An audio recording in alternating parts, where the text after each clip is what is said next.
Everyone, आज हम discuss करेंगे वैल्यूएशन ऑफ गुडविल के बारे में। इससे पहले जो मैंने आपके साथ वीडियो शेयर करा था उसके अंदर मैंने आपको बताया था कि what is the definition of goodwill, goodwill क्या होती है और उसके टाइप्स के बारे में हमने डिस्कस करा था कि कौन कौन सी टाइप की गुडविल होती है, उसको कैसे रिकॉर्ड करा जाता है। आज हम डिस्कस करेंगे वैल्यूएशन ऑफ गुडविल, गुडविल को कैसे वैल्यूएट करा जाता है, how to calculate the goodwill. Okay, तो गुडविल कैलकुलेट करने के अलग अलग तरीके होते हैं, अलग अलग मेथड्स होते हैं, हम सभी मेथड्स के बारे में डिस्कस करेंगे। Okay, so there are basically 3 methods to calculate goodwill: average profit method, super profit method and capitalisation method. Average profit, super profit and at last capitalisation method.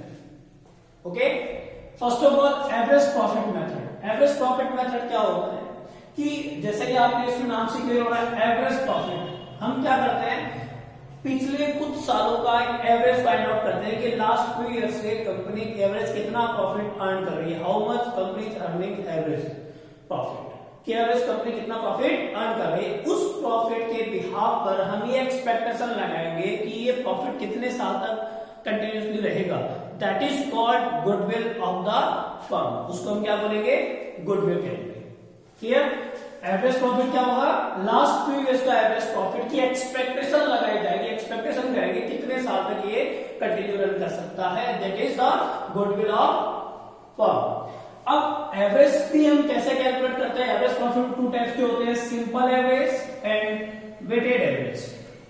Simple average तो जैसे ये हो गया कि पास्ट 2 इयर्स का total profit लेकर हमने average number से डिवाइड करा तो हमारे पास सिंपल एवरेज आ जाएगा। जब प्रैक्टिकल क्वेश्चंस इसके सॉल्व करेंगे, न्यूमेरिकल प्रॉब्लम जब इसकी सॉल्व करेंगे तब हम इजीली इसको एक्सप्लेन करेंगे सिंपल एवरेज कैसे कैलकुलेट किया जाता है। और दूसरा होता है weighted average.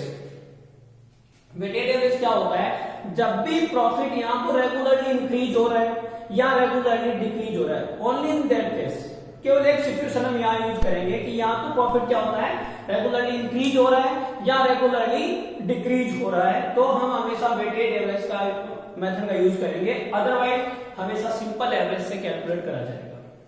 Okay, second one is super profit method. यहां एक नया नाम आया हमारे पास कि super profit method. Super profit मतलब कि excess of average profit over the normal profit, कि नॉर्मल मार्जिन से कंपनी कितना ज्यादा अर्न कर रही है वो कंपनी का सुपर प्रॉफिट होता है और इसके बिहाफ पर हम क्या करेंगे, गुडविल कैलकुलेट करेंगे। Okay, third one is the capitalisation method. Capitalisation method means हम प्रॉफिट की कैपिटलाइज्ड वैल्यू फाइंड आउट करके गुडविल कैलकुलेट करेंगे। प्रॉफिट को क्या करना है, कैपिटलाइज करना है कि इस प्रॉफिट के लिए कितना कैपिटल रिक्वायर्ड होना चाहिए और कितना है। The difference between that is not the goodwill. Numerical problems में इसको अच्छे से एक्सप्लेन करेंगे। कैपिटलाइजेशन मेथड में 2 टाइप होते हैं। Number 1 capitalisation of average profit and capitalisation of super profit. ठीक है, कैपिटलाइजेशन ऑफ एवरेज प्रॉफिट का मतलब कि एवरेज आप कितना प्रॉफिट अर्न कर रहे हैं, उस प्रॉफिट के लिए कितना कैपिटल रिक्वायर्ड है, उसके अकॉर्डिंग हम गुडविल कैलकुलेट करेंगे। और सुपर प्रॉफिट का जब कैपिटलाइजेशन होता है तो जो एक्सेस प्रॉफिट आप अर्न कर रहे हो उसके लिए कितना कैपिटल रिक्वायरमेंट था, दैट इज योर गुडविल। तो ये चीजें हम डिस्कस करेंगे वन बाय वन, एक एक करके हम इनको डिस्कस करेंगे। तो आज सबसे पहले हम डिस्कस करते हैं एवरेज प्रॉफिट मेथड के बारे में।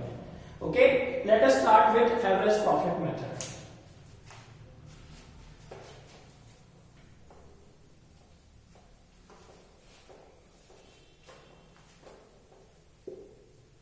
एवरेज प्रॉफिट मेथड में जैसा कि एवरेज प्रॉफिट से क्लियर हो जाता है कि एवरेज आपने पहले भी कैलकुलेट करा कि एवरेज कैसे कैलकुलेट किया जाता है। पिछले कुछ साल का टोटल प्रॉफिट लेते हैं, नंबर ऑफ ईयर से डिवाइड कर देते हैं, एवरेज प्रॉफिट निकल जाता है। बिल्कुल सेम कैलकुलेशन अपने को यहां करनी है, लेकिन वो कैलकुलेट करते वक्त कुछ पॉइंट्स को हमें ध्यान रखना होगा जो हम यहां डिस्कस करते हैं।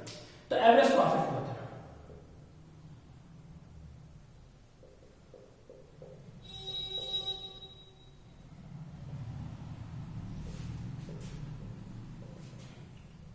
एक बात हमें यहां बहुत अच्छे से ध्यान रखनी है कि जब भी आप एवरेज प्रॉफिट कैलकुलेट करते हो तो आप ये मान के चलो कि ये एवरेज प्रॉफिट के बारे में बात नहीं कर रहा है। इसका मतलब है, एक्चुअल जो मीनिंग है इसको आप ये भी कह सकते हो, फ्यूचर मेंटेनेबल प्रॉफिट, यानी इस आप एवरेज प्रॉफिट को एक्चुअल नाम क्या देंगे, फ्यूचर मेंटेनेबल प्रॉफिट, मतलब वो प्रॉफिट जो फ्यूचर में मेंटेन रहेगा। ओके, तो एवरेज प्रॉफिट का मतलब क्या है, average profit means future maintainable profit, ऐसा प्रॉफिट जो फ्यूचर में मेंटेन रहेगा। हम केवल उसी प्रॉफिट के बारे में डिस्कस करेंगे। जो इरेगुलर आइटम्स हैं उनको वहां से क्या करना है, एक्सक्लूड करना है। कोई भी तरह की इनकम या लॉस है इरेगुलर, उसको क्या करना, वहां से एक्सक्लूड करके हमें लेना है फ्यूचर मेंटेनेबल प्रॉफिट। ओके, तो आप इसको एवरेज प्रॉफिट मेथड भी कह सकते हो और फ्यूचर मेंटेनेबल प्रॉफिट मेथड भी कह सकते हैं। ठीक है, अब इसमें गुडविल कैसे कैलकुलेट करा जाता है उसकी बात करते हैं।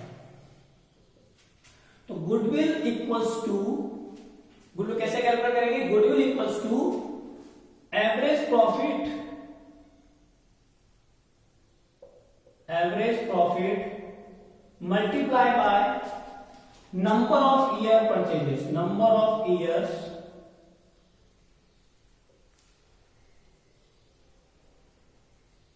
Purchases, average profit multiply by number of year purchases.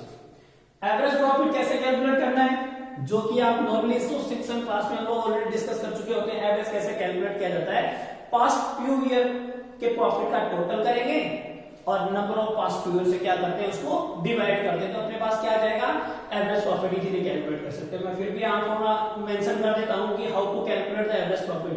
दो चीजें हमारे पास आई है, एक तो एवरेज प्रॉफिट, दूसरा नंबर ऑफ ईयर परचेजेस। तो दोनों के बारे में डिस्कस करते हैं। तो पहले बात करते हैं एवरेज प्रॉफिट की। तो एवरेज प्रॉफिट कैसे कैलकुलेट करेंगे, तो average profit equals to total profit of past few years upon total number of years.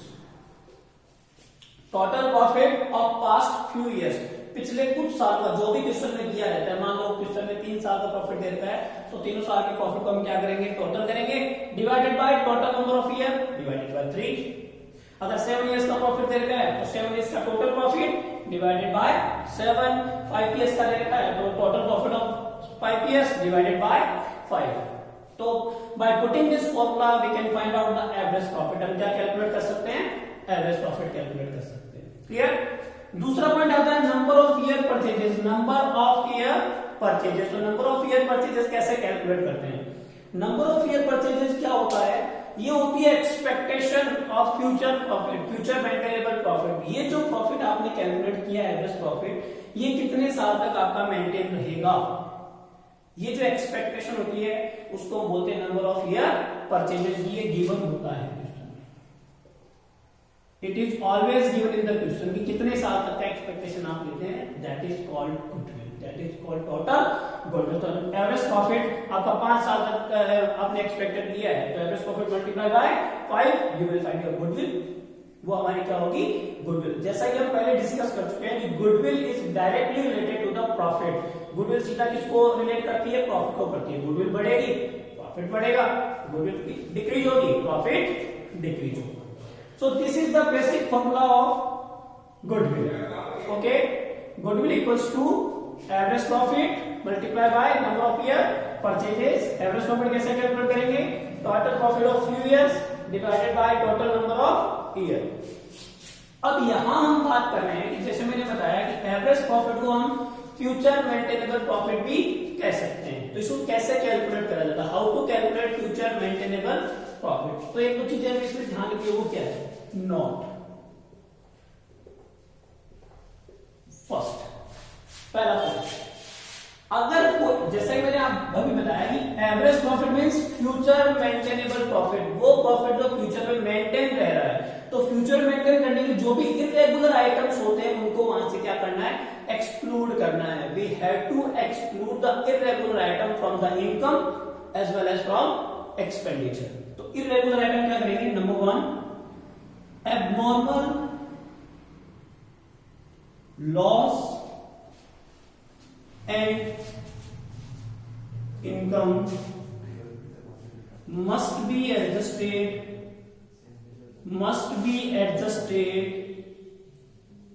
while calculating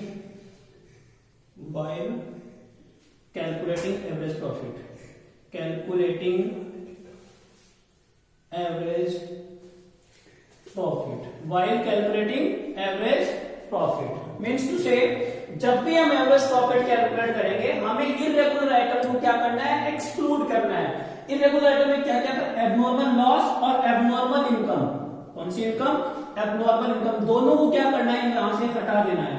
अगर आपने एबनॉर्मल लॉस को कंसीडर करा है उसको वापस वहां से एक्सक्लूड करना है, और अगर एबनॉर्मल इनकम कंसीडर करेंगे उसको भी क्या करना है, एक्सक्लूड करना है। किसमें से, रेलेवेंट पीरियड से, फ्रॉम relevant period